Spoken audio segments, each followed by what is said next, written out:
Lights out, everybody. What's up, everybody? Welcome back to another episode of the Lights Out podcast. I'm your host, Josh. As always, I'm joined in the studio by my producer, Joel. And today we have a very, very intriguing yet very dark episode for you on a demonic possession of a woman named Julia, who also went by the name the Satanic Queen. This is a very interesting episode because this case comes from an individual by the name Richard Gallagher. And Richard is an Ivy League board certified psychiatrist who consults on demonic possession cases. And what's interesting is that a lot of people are very skeptical of demonic possessions because a lot of people don't believe in demons or in the idea that demons can potentially possess somebody and cause them to do things that oftentimes don't look humanly at all. I mean, they look like something else is inside of them. And basically, Richard Gallagher, he is brought in on cases from the clergy, so the clergy of the Catholic Church, to assist them in trying to figure out if that individual is mentally ill, has some sort of mental disorder which is causing the behavior that they're observing, or if in fact this individual is possessed by something that is not of this world. So we're going to take a look at the life of Richard Gallagher a little bit, and there's definitely some very interesting clips of him throughout this episode that will help just bring a little bit more context, especially for those that are skeptical of this sort of thing. And honestly, it's terrifying to hear about some of the things that he's experienced and witnessed firsthand. And if you're one of those skeptics out there when it comes to demonic possession, this episode might change your mind. But this episode of the Lights Out podcast is brought to you by Rothy's Babble Purple and Every Plate. So Dr. Richard Gallagher grew up as a Catholic in the suburbs of New York City. And at an early age, he thought things like demonic attacks and paranormal possessions were just topics for tabloids, and he really didn't put too much thought into it. He grew up in the mid-1900s in a time of rationalism, and he saw demons more as Halloween costumes, or as many of us think of them, just fictional characters rather than actual threats. But after graduating high school, he went on to study at Princeton, where he became fascinated with language and psychology, and he wanted to dive deeper into the mechanics of the human mind and how they influence our perceptions of reality. As he studied the physical and medical aspects of human life, the realm of spirits, demons, and paranormal events were far outside his day-to-day thoughts. But his skepticism first began to change in college when his brother John met a local witch outside of Princeton. And she claimed to be a good witch. And he contacted her about warts that he had had on his hands ever since he was a teenager. And she promised him that she could cure him. And she told him about a type of folk healing that she was capable of. She ordered John to go to a bridge on the outskirts of town, say a short incantation, and then throw 3 beans over his shoulder into the river. The next day he woke up, but the warts were still on his hand. And after thinking about it, he figured the problem was that he really didn't believe it would work in the first place. So he went back to the woman and said he would try again, but this time he would truly believe. So he went through and did the process again. And the next day he went to meet Richard, and the warts on his hands had disappeared. At first, Richard didn't believe it, but it sparked an interest in the idea that some cases have no physical explanations, like his brother's warts, and that maybe they might have been cured by some type of healing beyond scientific explanation. Around this same time, Richard caught wind of Aldous Huxley's book, The Devils of Loudon. It told the story of a group of nuns in the 17th century, and they lived in a typical convent, which was quiet and modest, until a vivid ghost of a male priest appeared to them in the middle of the night. He appeared with an angelic glow around him, and he looked peaceful and holy, like he had been sent by God. All the nuns gathered around him, and they thought he was an angel that came down from heaven. But when he opened his mouth, the most vile words came out. His eyes turned black, and his voice became raspy and dark. He then commanded the nuns to perform sexual acts with each other and him. Suddenly, the nuns were overcome with a strange paranormal energy, and they threw their arms in the air and convulsed with violent movements while screaming in tongues. They spoke in languages they didn't know as they sexually thrusted their hips in the air. They couldn't explain why, and they couldn't stop themselves either, because some sort of unseen power had taken control of everyone in the room. When the strange scene finally ended, the nuns composed themselves and privately talked about what had just happened. The leader of the convent, Jean de Agnes, eventually blamed a local priest for the strange behavior that had possessed them that night. His name was Father Urban Grandier, and he was a parish priest in Loudon, and he was known for his lewd behavior with other women. Gossip had spread around town that he had a child out of wedlock. He was also found guilty of immorality decades before, but his friends in high politics helped him from being imprisoned. There were also rumors around town that he practiced black magic and worshipped demons. The leader of the convent also accused him of making a pact with Satan himself. But before anything could be done, the strange events at the convent escalated. At night, the nuns would violently convulse out of nowhere. Their heads would wrench back and forth, hitting their chests and their backs, and their necks looked like they were completely broken. They would lay on their stomachs and grab their feet behind their backs while screaming in different languages. Their eyes never blinked, and their tongues lurched from their mouths, colored black and covered in pimples. The 27 nuns who lived there reported instances of speaking in tongues, levitating, superhuman strength, moving objects with their minds, and being able to access people's deepest and darkest secrets. Soon local priests intervened and began investigating the possessions. Countless witnesses watched in horror while the nuns were taken over by some unseen force. As the local priests stood and watched, sometimes the nuns would approach them and grope them inappropriately. Other times they would offer to have sex with them. Over the next several weeks, nearly 7,000 spectators watched as several exorcists barged into the convent and tried to force the demonic possessions out of the women, but it had almost no effect on them. And with no other options, church leaders ended up arresting Father Grandier. They were so desperate for a solution, he was imprisoned and tortured as they tried to get him to confess to his evil rituals that caused the possessions.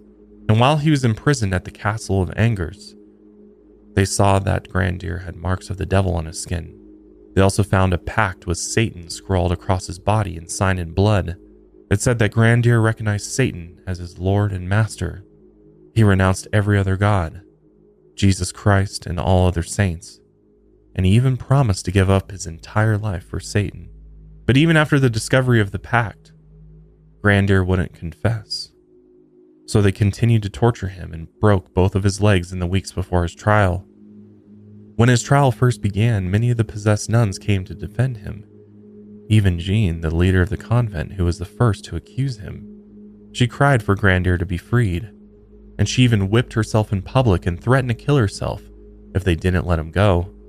She confessed that she had framed him and was put up to it by Grandier's political enemies. Investigators also suspected that it was Jean who wrote the pact across Grandier's body.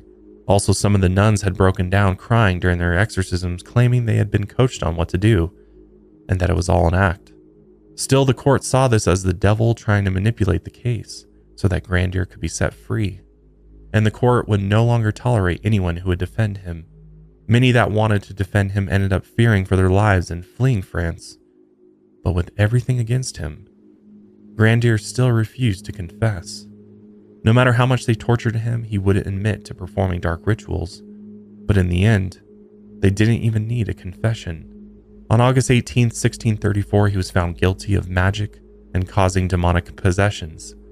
He was sentenced to be burned alive at the stake, and on the day of his execution, they refused to let him speak, fearing he would try to perform black magic. So they put a gag in his mouth and quickly tied him to the stake. When they ignited the torch and set him on fire, he burst into a bright ball of flames, and a flight of pigeons gathered around him. Many believed they were a troop of demons that came to honor him in his last moments. When his body had completely burned to the ground, his friends and followers collected his ashes and stored them as spiritual relics. The church was relieved he was finally gone, but even after his death, the madness didn't end. Other priests claimed that their bodies had been taken over by demons and their health rapidly deteriorated. And many of the nuns continued convulsing and screaming like they were possessed. Others were terrorized by nightmares, and it seemed like the demonic energy still had a strong hold on Loudon for many years to come. This was one of the first possession stories that caught the attention of Dr. Richard Gallagher as he studied at Princeton. Many believe that there are several realistic answers to what happened in the quiet French town in the 17th century, but many also believe that this was one of the first well-documented cases of real demonic possession. You know what's funny? There's all these gimmicks that promise a great night's sleep. I don't care what kind of toppers there are or how heavy a blanket may be. It's lipstick on a pig. If you're sleeping on a terrible mattress, your sleep will be terrible. It's that simple. That's why I recommend sleeping on a purple mattress. That's because only purple mattresses have the Gel Flex Grid. It's super stretchy, ultra squishy material that adapts and flexes around pressure points and doesn't retain heat. The Gel Flex Grid is amazingly supportive for your back and legs while cushioning your shoulders, neck, and hips, no matter how you sleep.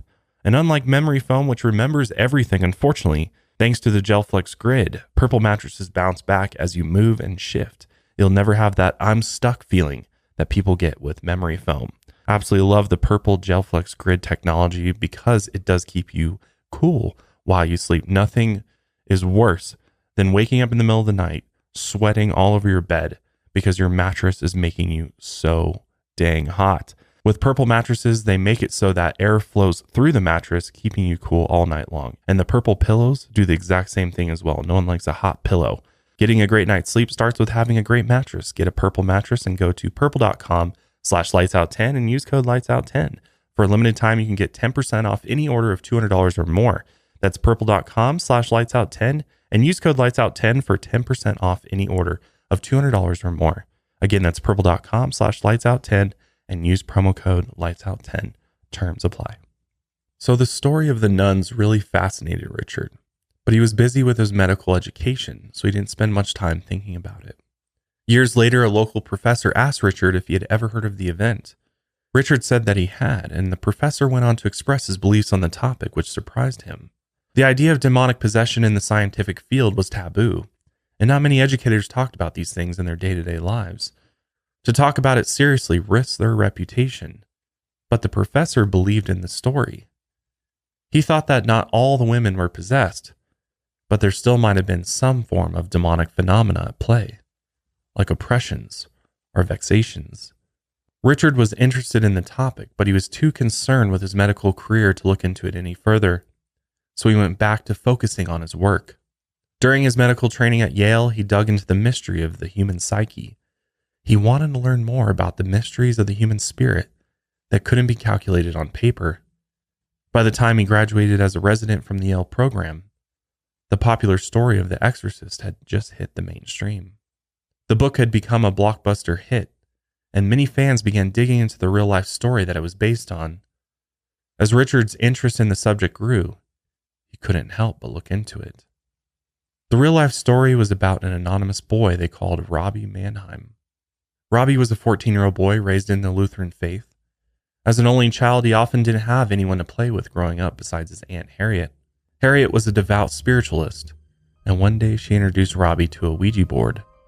Ever since that day, a paranormal energy seemed to follow Robbie wherever he went. Similar to the movie, poltergeist activity began happening around the house, like objects flying around the room or unexplained scratches appearing across Robbie's body. His bed vibrated at night, and furniture moved across the room. Robbie's pastor, Luther Miles Schultz, invited Robbie to stay with him, and he witnessed these events for himself. And while he stayed there, Robbie's condition worsened. While at the pastor's house, 47 other people had witnessed Robbie's possession. His voice used to be gentle and sweet, but later became coarse and vile. He would screech about how he hated religion and God. He even spoke in Latin, which was a language he didn't know. He would also fall into trances and violently convulse in his bed. As his condition got worse, several priests came by to conduct exorcisms on Robbie. During these ceremonies, Robbie's bedroom would drop in temperature and become freezing cold, in an attempt to rid the demon from Robbie. The priest performed several exorcisms, but failed every time. They even gathered several different priests from different religions to try and drive the possession out, but it was no use. The demon seemed like it would control Robbie for the rest of his life. Not until years later, a group of Jesuits in a St. Louis hospital finally delivered Robbie from his possession. The Jesuits claimed an incredibly loud boom shook the room at the exact moment when the demon left Robbie's body. It sounded like a massive thunderclap surrounding his bed. After this successful exorcism, Robbie went on to live a normal life. He actually got a job as an engineer making parts for the Apollo space program. He also married and had children, and he later died of a stroke in 2017 at the age of 85. As Richard continued hearing about these stories, he became more and more interested in the subject of possession, and the line between scientific study and the study of demonic attacks slowly blurred.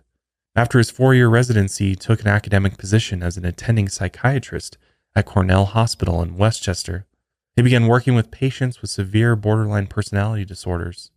Many were extremely troubled and had a long history of abuse. He also dove into research on new interviewing methods, and his work as an academic psychiatrist began to take shape. But just as he dove into his studies, he heard a knock on the front door, and it was a man dressed in religious garb. He was known as Father Jacques, and he was one of the few real exorcists in the world. I went into my conversation with this priest a little on the skeptical side, and somewhat to my surprise, he liked that. He said, well, if we didn't think you were skeptical, Dr. Gallagher, we wouldn't have wanted to use you. Well, I guess he had heard about me, and that's why he came to ask my opinion. Father Jacques wanted Richard to evaluate a woman he believed was afflicted by demonic oppression. He was hoping that Richard would give his advice. But Richard warned that he was highly skeptical of demons, and the priest told him that's exactly why he was perfect for the job. Richard was worried at first, but eventually he accepted the offer, and the priest brought the woman into his office. Her name was Maria, and she lived a perfectly normal life except for one thing. At night, while she laid in bed, an invisible energy would begin beating her. She would try to shield herself, but the blows would keep coming from nowhere. Her husband Alejandro would watch in horror as something terrorized his wife beside him. He felt helpless as he watched his wife being beaten by something he couldn't see or understand. And by the next morning, her body would be covered in large, dark bruises. Because the couple were extremely devout Catholics, they first thought Maria was being targeted by the devil, or someone had put a curse on her. But Richard remembered his job. He was supposed to analyze what was happening from a scientific point of view, and not a religious one. At first, he thought maybe the husband was abusing his wife, and they were trying to cover it up by lying and saying it was paranormal activity. But Alejandro seemed like a gentleman, and why would he go out of his way to contact a priest and a doctor about the situation if he was truly abusing his wife? So Richard conducted several medical tests and nothing stood out. He thought it might have been a condition where stress can result in bruises forming on the body, but Maria was mentally healthy. And after a few days of studying her, Richard was stumped. He couldn't find any psychiatric or medical reason for Maria's affliction. When he told the priest this, he wasn't surprised. About a woman who was claiming that she was beat up by invisible forces. She would even have these bruises spontaneously appear. She appeared to me to be completely sane. And I'd never seen a case like that before. It didn't seem to be explainable on the basis of any medical or psychiatric pathology. She and her husband were devout Catholics, and they believed it was kind of evil spirits.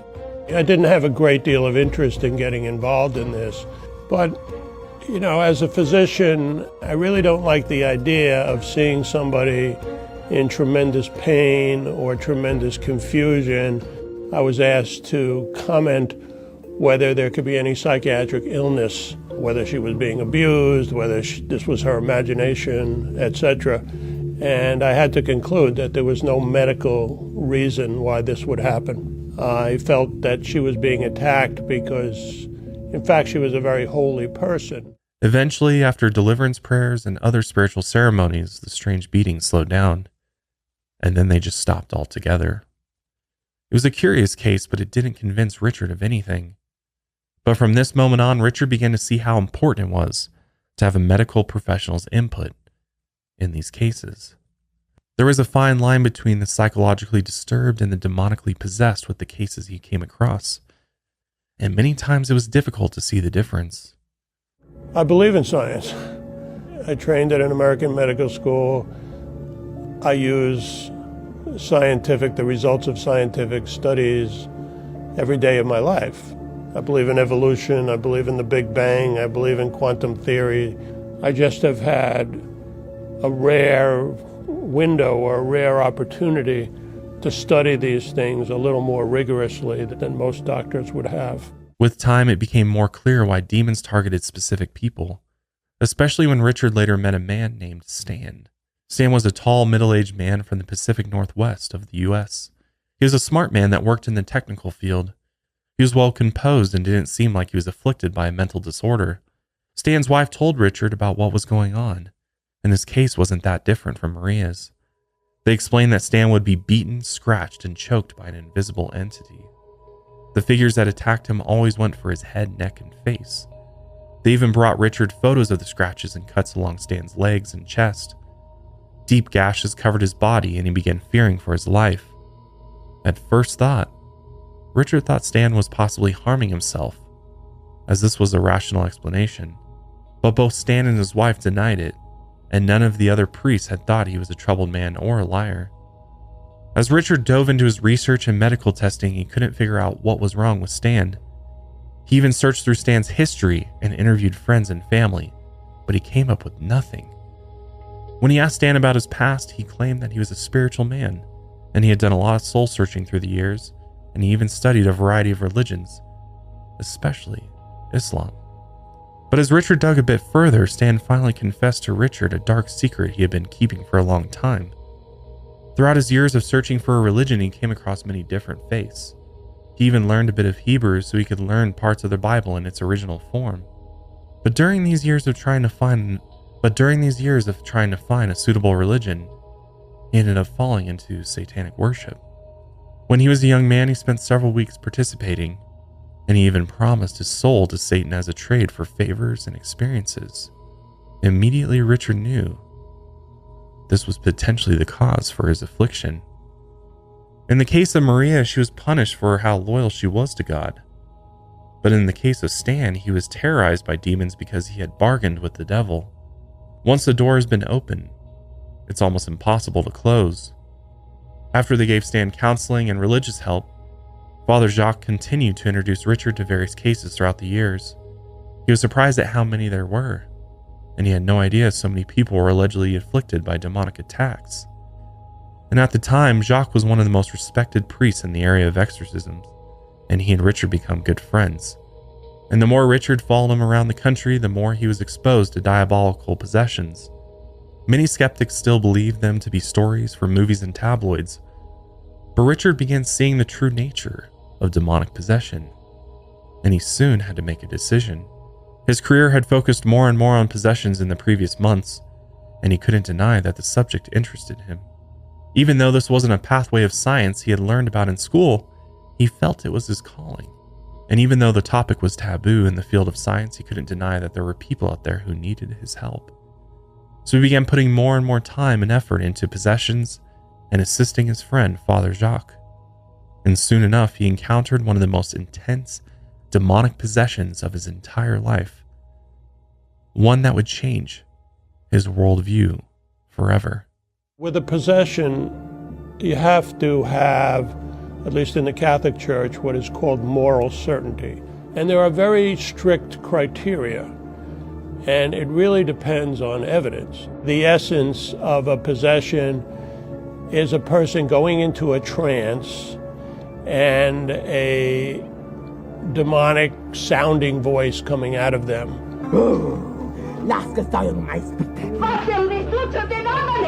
Attacking the people, attacking religion, usually using very crude and violent language. Like, leave her alone, she's ours, this type of thing. Superhuman strength, knowing secrets of people that a human being could never know otherwise. For most of us, learning a second language in high school or college wasn't exactly a high point in our academic careers. For me, high school Spanish 1 and 2 were kind of just a class to joke around in, have a little fun, go by your Mexican name, which I think I went by Pablo, which is just hilarious to think about.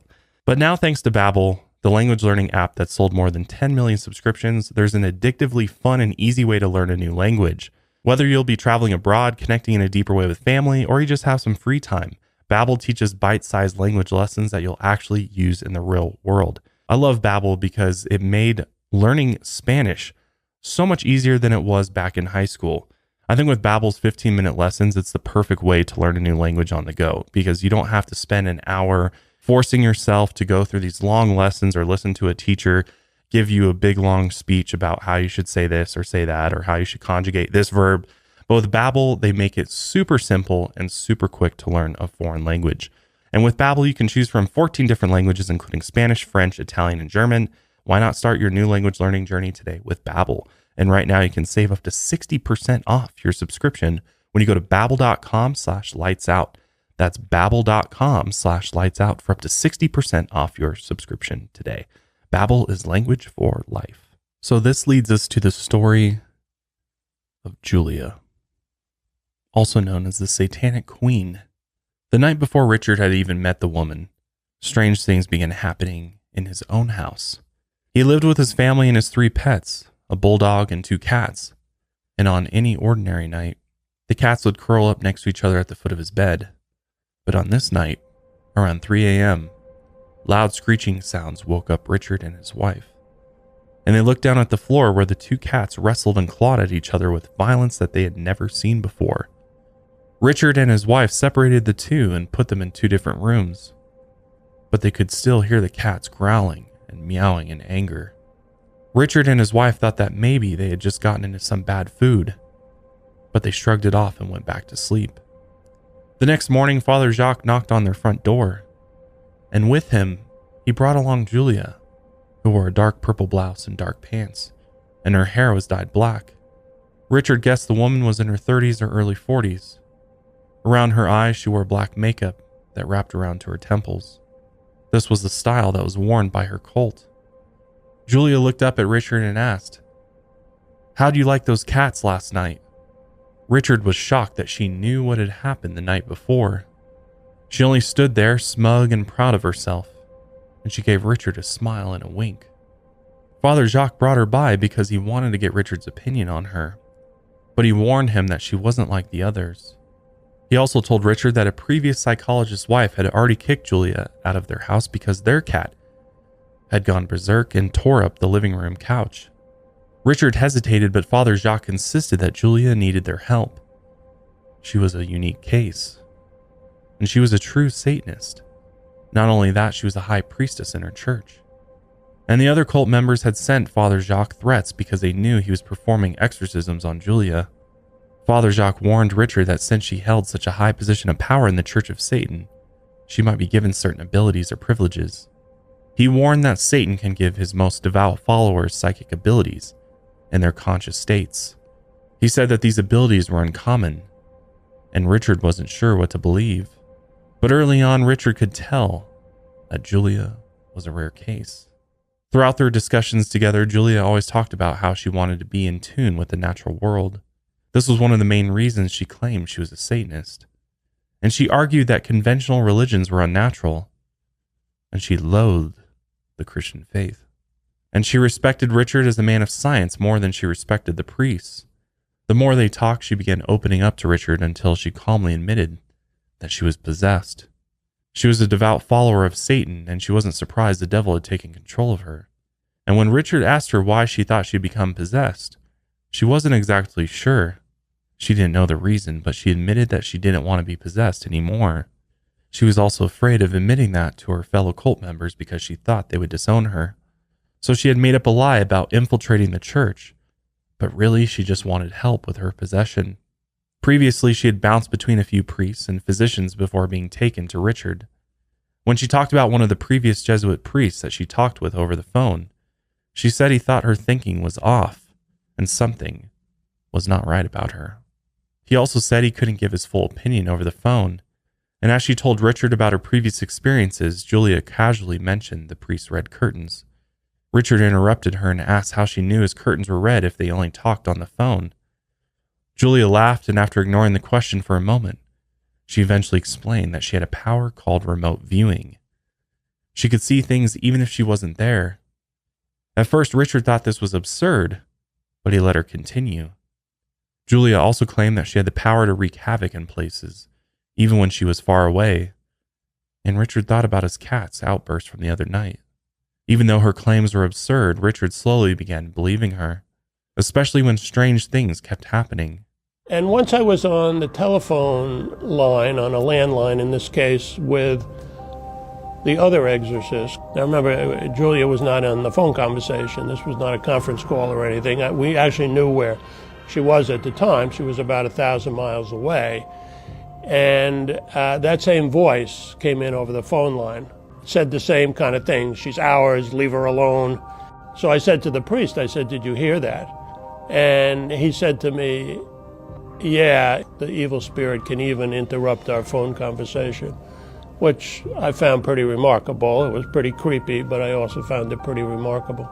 She was completely demonically possessed. He also reminded Julia that he wasn't her physician, he was only assisting Father Jacques, and he had no interest in medicating her or putting her in a hospital. All he wanted to do is explore her beliefs and learn more about her. Julia respected his honesty, so their sessions continued, but on one condition. Richard told Julia not to mess with him or his family, and she agreed. She wasn't willing to cut ties with her satanic cult completely, but she wanted more exorcisms, so she was willing to keep up with the sessions.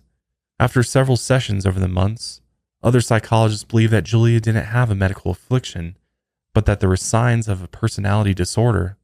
But still, there was no explanations for the paranormal events that seemed to follow her everywhere.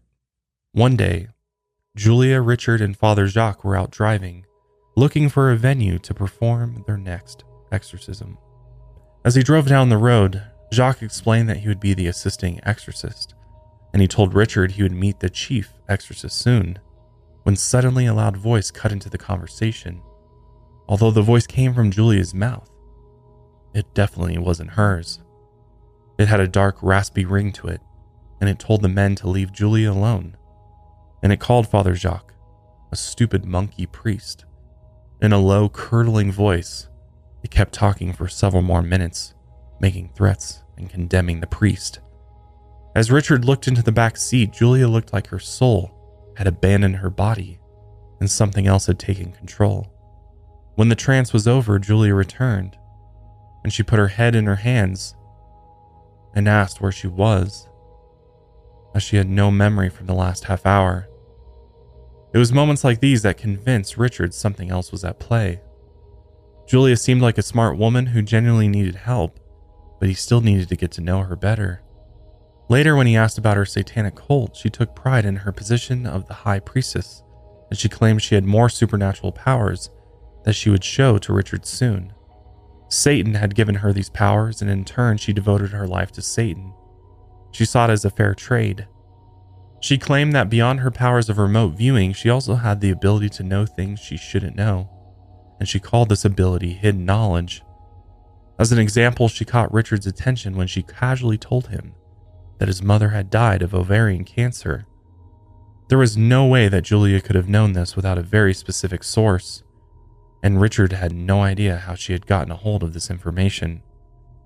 According to Richard, this hidden knowledge is along the same lines as people speaking in foreign languages that they don't know, and it's one of the telltale signs of possession.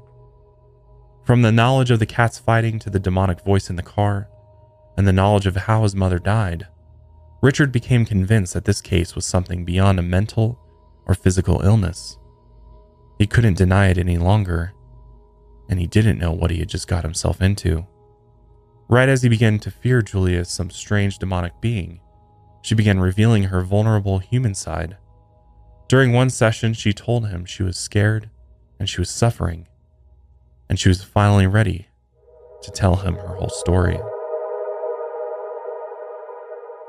Buying shoes online can be tricky sometimes. Sometimes you don't know if the sizing is going to be accurate to, what your foot actually measures to. Or sometimes you have to worry about restocking fees if you need to return them, or will you have to break them in?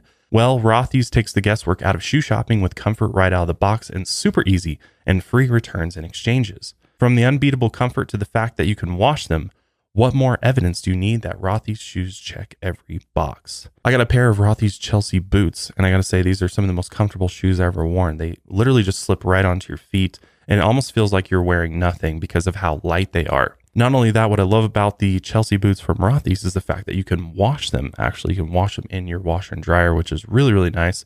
So you don't have to be afraid to go outside and get them dirty. Plus, they seem very durable, and I'm not worried about them wearing down for a very, very long time. Rothy's has a wide variety of different shoes for men and women. And what's cool is that they're made with recycled materials, which is awesome and sustainable for our planet.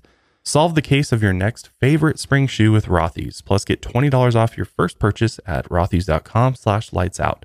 That's $20 off at rothys.com/lightsout.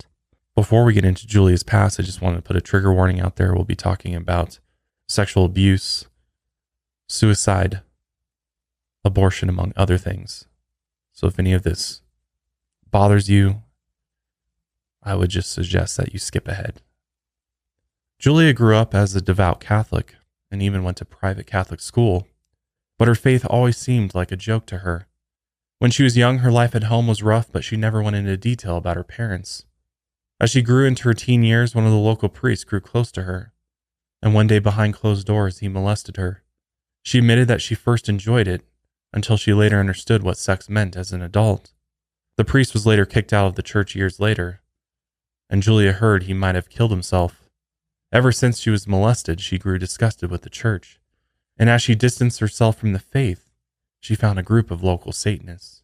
Richard noticed how she tiptoed around her childhood years, but Richard didn't press any further. He was only glad she was finally opening up to him, and he thought that maybe Julia joined the Satanists because she was looking for somewhere she would belong. They might have acted as a type of family to her when her real one had failed her. When she met with the other Satanists, she quickly fell in love with the cult's leader, named Daniel. And she liked him because he seemed a bit dangerous. And as her relationship went on, she dove into the idea of pleasure. According to her, pleasure was the true meaning of Satanism. The same attraction to danger and pleasure with Daniel, she also found in the Church of Satan. And the search for pleasure was the ultimate goal. Soon enough, they made her their queen. She called herself Queen Lilith, named after a female figure in mythology known for seducing men. She also called herself the Queen of Voluptuous Delights. In the Satanic cult, sex was an important aspect of their search for pleasure. The male cultists often used the women for sex and then quickly moved on. As Julia fell deeper into the cult, she developed a taste for kinkier taboo sex. They had frequent orgies with other cult members, and she enjoyed the fact that the other men wanted to have sex with her. They also held ceremonies called black masses, where sex was an important part of the rituals. They would dress in satanic garbs, use stolen Eucharist, and pray to Satan during these ceremonies. Daniel ran the ceremonies, and Julia saw him as a leader at first, but as time went on, she began seeing the awful sides of him. According to Julia, she came across a series of vile messages that he wrote to a friend, and she began seeing him as an unintelligent narcissist, and the distance between them grew. And Julia thought that her age might have also had something to do with it as well. She admitted to Richard that she was the cult's main breeder, and they would impregnate Julia regularly. Then they would get one of the members, a physician's assistant, to perform an abortion. They would allegedly use the dead fetus as an offering during their ceremonies. If she agreed to go along with it, Julia was promised a high status in the church, and she felt honored to do it. Although there is no evidence that these rituals took place, Richard had heard similar stories from other sources. But Julia told him that they no longer used dead fetuses for their ceremonies as far as she knew. Regardless, she wasn't bothered by the rituals. She was more concerned with Daniel's love that seemed to fade away, and she feared he no longer loved her. It had been the first time in her life she felt special, and it was slipping away. She began feeling expendable. As she talked with Richard, her feelings went back and forth. One moment she would loathe the cult and wanted to accept God into her life again, And next she would talk about how she missed being a part of the satanic lifestyle. Richard saw this as a trait of a personality disorder. He also thought that maybe she wanted to get rid of her possession and also return to the cult. Either way, she wanted to continue on with her exorcisms. So Richard eventually met the chief exorcist, known as Father A. He was a strict and straightforward man, and he was also one of the most experienced exorcists at the time. He had gained so much popularity in the church that Julia's cult had named him their number one enemy. During Richard and Julia's meetings, Julia would often use her remote viewing ability and tell Richard how she could see him. She could tell him what he was wearing, and Richard would call Father A on the phone to confirm. She could also sense when he was in pain, and Richard wondered if she was the one who caused his pain. As their sessions began to wind down, Julia prepared for more exorcisms. Richard wasn't allowed to attend. One night as he watched Julia, Father Jacques, and Father A get into the car to head to the exorcism, Julia fell into another demonic trance. For the whole ride, she taunted the priest and bragged about how the demon would never leave her, that she was under Satan's control and there was nothing they could do about it. The dark voice said the usual things, but this time something was different. As they drove down the road, the reality became distorted. The air around the vehicle began to flicker, and spirits began to appear around the car. They flashed in front of the windshield for only a moment and then disappeared. There were dark entities that appeared like clouds of smoke. Soon the whole car began to rumble, and the electricity in the car began to cut out, and the headlights eventually went dark. The lights on the dashboard failed, and the car rolled down the road in complete darkness. Father A slammed on the brakes and the car veered into a small ditch on the side of the road. As he composed himself and looked into the back seat, Julia wore a smirk across her face. With time, Julia's soul returned. Her trance ended and the car electronics came back to life. A few weeks after the incident, they tried another exorcism session in the late fall. A team of 8 people met at Father Jacques' parish. They gathered privately in a small chapel. Julia showed up a half hour late. Some thought she might have been under the influence, but they couldn't know for sure. Julia hesitated to join them at first, but eventually signed the forms before beginning the ritual. When she sat down in the chair, they began the ceremony and a dark trance immediately came over Julia. A dark energy erupted inside the room, and the demonic voice spit vile insults at everyone in sight. Again, it claimed that it would never leave Julia's body and their efforts were useless. Most of the insults were directed at Father A, and this went on for nearly 2 hours. The dark voice also targeted the 2 nuns in the room, calling them whores and sluts. Occasionally, they had to restrain her in her chair under the command of Father A. She would lash out and convulse as Father A said his prayers. He continued on the best he could while she shouted curses through his prayers.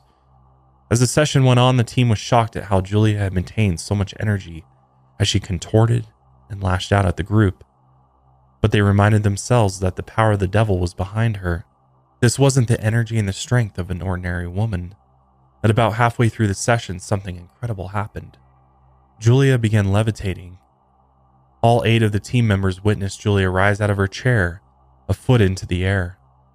Several of the larger men grabbed onto her and pulled her down. They believed she would have kept rising all the way to the ceiling if they didn't hold on to her. As they brought her back to the chair, Father A splashed holy water on her skin, and the demon's voice yelled out in pain. As the water made contact with her skin, it sizzled and popped. She also began screeching out words in Latin as the room became an inferno of heat. One of the team members said it was like standing next to a boiler at maximum strength. Father A told Richard that he felt like he was standing at the gates of hell. Julia's energy was so shocking that both Father A and Father Jacques admitted that they had never seen anything like it. As the ceremony ended, Julia fell out of her trance, and just like before, she couldn't remember anything from the last 2 hours. With my busy schedule, I record 3 podcasts every week, so you can imagine how much work I have on my plate, plus all the other admin work I do to run my business. And the last thing I have time for is planning out my meals for the week, going grocery shopping, cooking, or cleaning. I just don't have time for it. But with every plate, they make it super simple to plan, shop, and have everything delivered that I need to make a delicious meal at home at a consistently low price. I can choose from 17 delicious weekly recipes, and then once I do, I just sit back and they'll deliver the pre-portioned ingredients and easy to follow recipe cards right to my front door. Every plate's quality ingredients come carefully packed and pre-portioned, helping me to save money and reduce my food waste, which was a big problem before. As a result, every plate is 25% cheaper than grocery shopping, making it the easiest way to eat affordably. Think of it this way, one meal from every plate is about the same price as 1 cup of coffee and probably cheaper than that pumpkin spice latte or whatever it is you like. So with every plate, I make delicious foods. I gotta say, some of the pastas they have are some of the best I've ever tasted. So try every plate for just $1.79 per meal by going to everyplate.com and entering code LIGHTSOUT179. Get started with every plate for just $1.79 per meal by going to everyplate.com and entering code LIGHTSOUT179. Again, check it out today, everyplate.com, and enter code LIGHTSOUT179, and that's up to a $104 value. After this very intense session, Julia refused to take part in any more exorcisms. The priest told her she could always try again if she wanted, and no one was sure exactly why she didn't want to continue. Richard suspected that she was deathly afraid of breaking away from her cult, especially Daniel. She knew they treated members who left the cult poorly, and she wasn't ready to deal with the consequences. She told a story where they once locked her in a box for hours as punishment for something she had done. She also feared the punishment from Satan himself. Occasionally she would feel burning sensations across her skin, and she believed that this was the fire of hell attacking her. Richard believed that Julia needed to disconnect entirely from the cult if she was ever going to be delivered, but she wasn't prepared to do that. She would rather live under the control of demonic possession than try to leave the abusive cult community. Several months later, Richard and Father Jacques visited Julia in her southern hometown. She still had no interest in continuing her exorcisms, but they wished her the best. They told her if she changed her mind, they were ready to help her. After the short meeting, they returned home by plane. Meanwhile, Richard's wife got a phone call from someone claiming to be a priest. They told her that Richard had been in a serious car accident and was in critical condition. So Richard's wife panicked and called several hospitals to try and find him. It wasn't until a few hours later that Richard called his wife from a New York airport and told her that he was fine. Richard suspected that the cultists were trying to terrorize his family. A year later, Richard called Julia to see how she was doing, and to his surprise, she told him she had been diagnosed with terminal cancer. She also wished she could be free of her demonic possession before she died. But despite their conversation, they'd never heard from Julia ever again. Father Jacques tried to reach out to her several times, but he eventually passed away. Richard was never certain if Julia was still alive or not, but he knew her story of possession and her struggle between spiritual worlds would live on, and her impact on Richard would forever shape the way he analyzed and treated demonic possessions. Richard claims that beliefs in a spiritual world and attacks by evil entities is more mainstream than many think. Large majorities around the world believe in these spiritual realms and events. In 2012, a public policy polling survey showed that 57% of Americans believe in demonic attacks on humans. Many skeptics believe that these attacks are physical illnesses or psychological disorders, but Richard believes there is a fine line between a scientific explanation and a spiritual one. These are not fringe beliefs. And then there are countries around the world where Haiti, Madagascar, for instance, everybody in the country believes in the devil and everybody believes in possessions. And then throughout history, most cultures, certainly most major religions, they've always had a belief. In fact, they have an official belief in evil spirits and the ability of evil spirits occasionally to attack people. Critics often ask for a ludicrous level of, quote, proof. You can't do lab experiments. And in my experience, many critics, they've never seen a genuine case. They've never even spoken to an official exorcist. I don't think that's very scientific of them.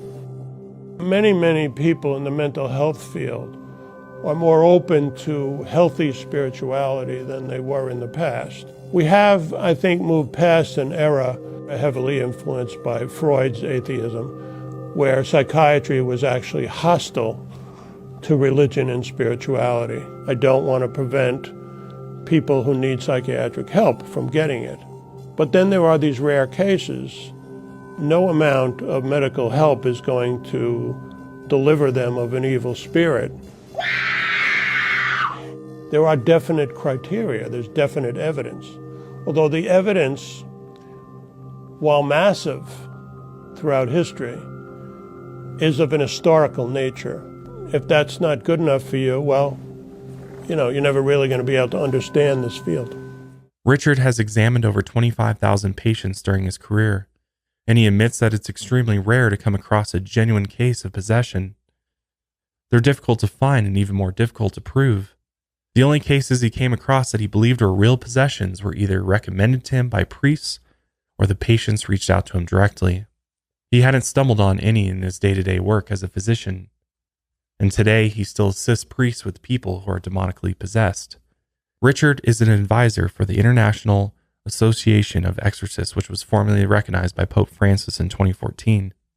He is also a board-certified psychiatrist and currently teaches at Columbia University and New York Medical College. As a rational, highly educated man, he realizes the taboo nature of possessions. He knows that many of his peers don't believe in demonic attacks, but it was cases like Julia's that convinced him.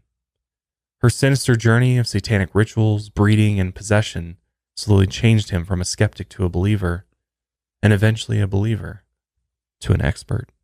And to this day, he continues to ride the line between scientific reality and the mysterious world of the paranormal. Dr. Richard Gallagher is an individual who, after studying this case, I'm going to reach out to because I think we could do a really, really interesting interview with him here on Lights Out. Oh, definitely. And I've seen that he's done interviews before on podcasts. So I'm going to definitely reach out to him because I'd love to talk to him in more detail about this case and also just about investigating demonic possessions in general. Because I think it's very rare that you hear of such a highly educated individual like Dr. Gallagher who also takes demonic possessions so seriously. Mm-hmm. And, whether you're a skeptic or a believer when it comes to demons, I think some of these entities have different names depending on what your belief system is, right? Like, I don't necessarily believe that these are demons like they are described in the Bible or necessarily that they come from hell, right? Because to believe in heaven and hell means you believe in religious doctrine in some way. Like you believe in the Bible in some way, shape, or form. Right. So it doesn't necessarily mean that it was Lucifer himself that was possessing Julia or anyone in general. It could have just been an evil entity or something like that. Right. Well, it made me think about my conversation with Terry Huberman, the psychic medium I had on here a few weeks ago. And just, we were talking about how people have the ability to conjure positive and conjure negative energy and entities to yourself through your actions and what you do. And I think in Julia's case, just from the amount of negative action she was taking, that it makes sense that after a certain amount of time, that if you really believe in these things that you're doing and you really believe in Satan and you believe in sort of the evil that surrounds it, that you could in fact conjure up demons or negative entities that have this negative or dark energy with the ability to possess you in this way. It's almost like manifestation, right? Yeah, manifestation of evil entities. I mean, if you believe in that, then could you create it? Yeah, it's possible. And I think everybody in the world, especially people of religious faith, all have, sort of their explanation for demons or evil entities or negative energy. And I think everybody attaches a different name based upon their religious doctrine story. And I don't subscribe to any religion anymore. And, the way that I would describe it is just some sort of dark energy, maybe some otherworldly being for all we know. I mean, there could be this other realm that exists where it's just full of evil entities. I mean, for all I know, that could exist. Yeah. Just like there could be a realm, a spiritual realm that exists where there's, light beings or positive beings, angels, whatever you want to call it. I mean, angels, demons is just a name put onto Yeah. something we don't fully understand, right? Right. But what I find interesting is in this story, the Catholic Church had an influence during the exorcism. Like, for an example, when they splashed the holy water on her, like it sizzled her skin. And yeah, and that's interesting to me. That part is like difficult, because is it the act of holy water? Is it the act of prayers? Or maybe there's what I'm starting to sort of believe, I guess you could say, is that, there's positive energy being created by the things that the priests are doing. Mm-hmm. And whether it's actually an act of God is one thing, but it could just be counteracting the negative energy with positive energy and these positive things, True. these positive words they're saying, these affirmations, things like that, that perhaps that is in fact combating with the negative energy. Yeah. And, the holy water, for all we know, blessing things could be a real thing. Prayers could be a real thing. It could just be the way that it works, I think, is the debatable part, right? Yeah. The system of it. Definitely. And that's where, Dr. Gallagher, he's a devout Catholic. He believes in the Catholic faith. So his perspective on it is going to be kind of skewed a certain way, because, a Catholic's going to believe what the Catholic faith teaches. They believe that this is an act of God, that God's combating the demons and the evil spirits. But in fact, it could be actually the priests are generating, I guess you could say, or manifesting, whatever you want to call it, this positive energy or this positive entity, or maybe it's even a creator or something like that, in order to combat this evil spirit. So I think it just really depends on what you believe. Yeah. And I don't necessarily think there's any necessarily right way to do it, because all faith cultures have stories of possession and demons and things like that.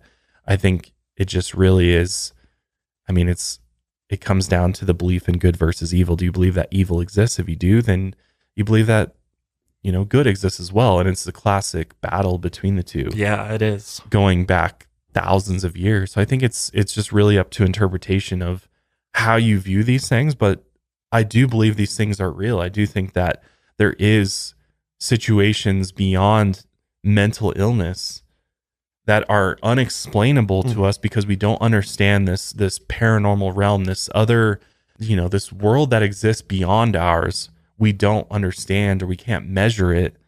So there are these things that happen that many people just brush off as, oh, that's just, nonsense. There's actually a scientific explanation for it. But as we've seen in so many, not just possession cases and hauntings, but even talking about UFOs and UFO abductions and things like that, there's clearly this other world that we can't see, that we're not necessarily tapped into. Some people are tapped into it, clearly, when you talk about mediums and things like that, or people that have psychic abilities. But at the same time, it's like, I don't think anybody can fully understand it or fully explain. I don't think there's any way we can possibly know that, Right. how it really works. So we just do our best as human beings to rationalize these things and provide some explanation that makes sense in the context of what you believe, whether that's being a Catholic, a Christian, being a part of the Islamic faith, or a Buddhist. And everybody's got their sort of, flavor, and including Satanists. In this particular story, it's kind of grouping Satanists all together. But you have the Church of Satan, you have the Satanic Temple, two very different things. Yeah. Very different. The Satanic Temple, they don't even believe that Satan is real, or Satan's a real thing. It's more of a symbol of really like freedom and religious freedom. And then in the Church of Satan is different. Then there's, Anton LaVey and his flavor of Satanism. So, and then there's just plain out devil worshipers and people. And this is what this cult seemed like to me, was this is a very evil influence cult that does these evil acts in order to hopefully gain power from the devil, in order to have certain powers and things like that. So again, all faiths have different branches off of it, right? So everybody's got a different way of looking at it. But I do believe in the idea of possession. I do think that if you do enough evil things, that you can absolutely be possessed by something evil within. Yeah. And something evil within can take over your psyche and your ability to function as a normal human being. And Absolutely. these things can happen. There's so many cases like this. evidence. Yeah, there's a lot of similarities, but in this case, in particular, was 8 people during the exorcism witnessed levitation, which tells me there was a lot of negative energy being manifested there. Right. So. And especially, I think there's something to say about taunting it and sort of provoking the evil entity or energy. If you provoke it, then it can have an adverse reaction to it. Yeah. It's just like anything else in life. Everything has a cause and effect. Right. And I think in these types of cases, there's a cause and then there's an effect of that action that's taken. And that's when things like levitation or things getting thrown across the room or the speaking in tongues or Latin is very interesting to me, because that seems to be a recurring theme of like, how do these people all of a sudden know these Latin words and sayings, and that to me is very interesting and is still a mystery. Right. Like, why is it that? Why is it not, why don't they say it in some other language or just even gibberish, just some unknown language. It takes some intelligence to speak that language. Right. Stuff, right. So it's like, what's actually speaking? Is it really some other entity that has this sort of Latin knowledge? I don't know. It really seems weird. that way because the individual's voice changes and their tone and everything is not themselves, like almost like there's an entity inside of them speaking through them. Yeah. So it's like, what is that? Yeah. What is that? Is it actually some sort of spiritual entity, or is this just a manifestation that has garnered enough energy that's ultimately exploding? It's a really interesting one. It is. I'd love to dive into this with Dr. Gallagher. So I'm gonna reach out to him, and I'd love to have this discussion with him because he seems like he's very open-minded to all this and very well spoken. Yeah, exactly. And I mean, he clearly knows what he's doing, and he's clearly a very intelligent individual. So it's hard to just like brush him off and be like, oh, he's just he's just another one of those paranormal believers, right? And I think and we're starting to see this just in mainstream culture and society of people are starting to take the paranormal more seriously, and science is starting to catch up with a lot of the paranormal phenomena. I mean, we've seen it with UFOs, we've seen it with even spirits in a way, and we're starting to learn more about how these things work. And as technology progresses, maybe it will help us unlock the keys or the tools that we need in order to observe this phenomena in a more scientific way, where we can record and try to research it more. I mean, just the things that are happening at places like Skinwalker Ranch, where all the anomalies and all of the weird things happening, there's radiation, there's all these weird and bizarre things and poltergeist activity. I mean, there's something more going on here. Oh yeah. I think it's very hard to just deny that none of this stuff is real at this point. But I mean, at the end of the day, what do I know, right? I mean, it's not like I have had an abundance of paranormal activity happen to me. Certainly not in this sort of situation where I've been possessed or, taken over. And it's funny because growing up, Joel and I were taught and told that, you fill your head with negative things. And I mean, pretty much most of the things in this room would pretty much scare most of our Sunday school teachers, I would say, and our pastors, and honestly our parents right now. If they saw this room, they'd be very uncomfortable in here, because I think it's a good thing they don't watch our stuff. I know, right? So. I mean, we've got animal skulls and things like that in here, and I mean, I think if you surround yourself with this but also allow it to affect you, and I think that's where it does come down to the individual, and it comes down to your ability to block these things out and not focus. Like if you hone in on it and you try to harness and manifest these sort of evil things. I mean, we have a lot of, fictional things around us from the Conjuring universe and things like that.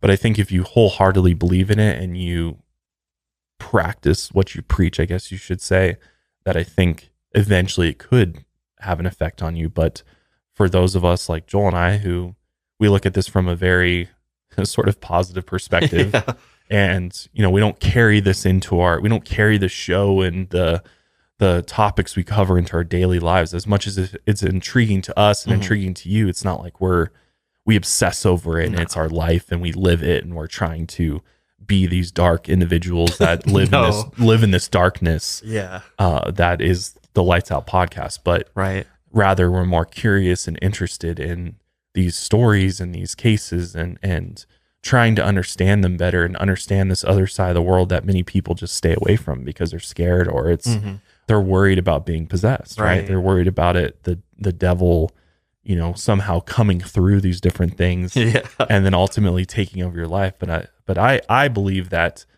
we're all strong enough and we all have the free will and willpower to lead our life in the way that we want to, and that you can fully dive into this stuff and walk away from it and live a completely normal and positive life. It's just all about what you put out there is what you get back. Exactly. And that's my lesson for today. Well said. But that wraps up today's episode for Lights Out. Hopefully you enjoyed this one. I know we sure did. Let us know your thoughts in the comments below if you're watching on YouTube, or let us know on social media at Lights Out Cast. We're on Twitter, Instagram, TikTok as well. If you haven't checked us out on TikTok, we have a bunch of really cool clips on there. But yeah, let us know your thoughts on especially the possession of Julia, as well as the nun story too. That one's really interesting. I'm pretty sure the nun from The Conjuring was sort of based on that possession story as well. That makes sense. It does make sense. And I've got the nun staring at me behind the camera here. I have a canvas painting of her behind me, which just helps me kind of stay in this spooky dark space while we're recording. But yeah, make sure you're following us on Spotify, subscribed on YouTube. We really appreciate it. And we will see you guys next time. Until then, lights out, everybody.